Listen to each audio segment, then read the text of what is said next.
কিভাবে তারা এই দেশটাকে লুটপাট করেছে, ব্যাংকগুলো সব ফোকলা বানিয়ে দিয়েছে। দাবি দেওয়া যেন ভিক্ষার বিষয়ে পরিণত হয়েছে, সরকারের কাছে যেন ভিক্ষা চাচ্ছে। সবাইকে খেয়ে পরে বাঁচতে হয়, সবারই পরিবার আছে। একটা সমাজ যদি বৈষম্যের মধ্যে থাকে, তীব্র বৈষম্যের মধ্যে থাকে, তাহলে সেখানে গণতন্ত্র কাজ করে না। আমরা দেখেছি ফ্যাসিস্ট সরকার কিভাবে জনগণকে কোন অবস্থায় নিয়ে গিয়েছিল। প্রেস ক্লাবের সামনে দাবি দেওয়া যেন ভিক্ষার বিষয়ে পরিণত হয়েছে, সরকারের কাছে যেন ভিক্ষা চাচ্ছে। ভিক্ষা চেয়েও পায় নাই।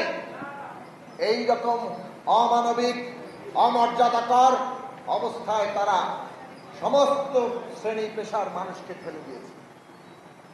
শিক্ষকদের দেখেছি কিভাবে বৃষ্টিতে ভিজে পুলিশের লাঠিচার্জ খেয়ে প্রধানমন্ত্রীর কাছে ভিক্ষা চাইতে, বিনিময়ে তাদেরকে ওইভাবেই দিনের পর দিন ফেলে রেখে দিয়েছেন। এই হচ্ছে ফ্যাসিস্ট শাসন ব্যবস্থা।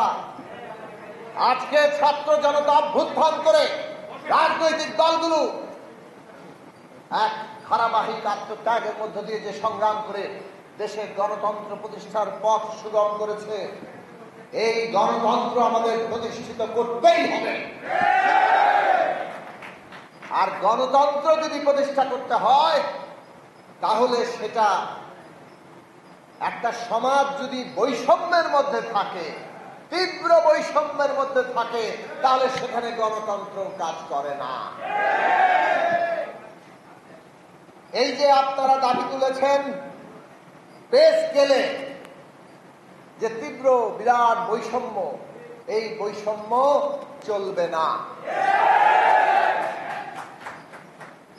কর্মকর্তারা অনেক বড় শতাংশে তাদের বেতন বৃদ্ধি হবে, কর্মচারীদের বেতন অনেক কম শতাংশে হবে। এইটা চলবে না।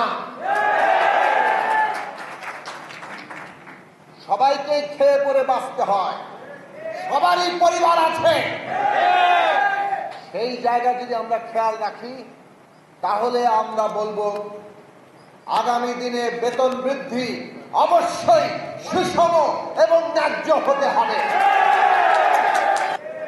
ঘুষ, তদবির, নিজের লোক নিয়ে নাও, এইভাবে তারা একটা চরম নৈরাজ্য দুর্নীতির আখড়া তৈরি করেছে।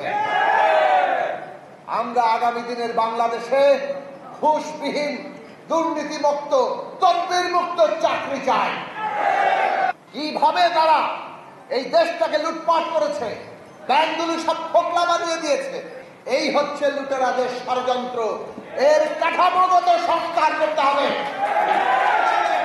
আমরা সবাই মর্যাদা নিয়ে বাঁচতে চাই।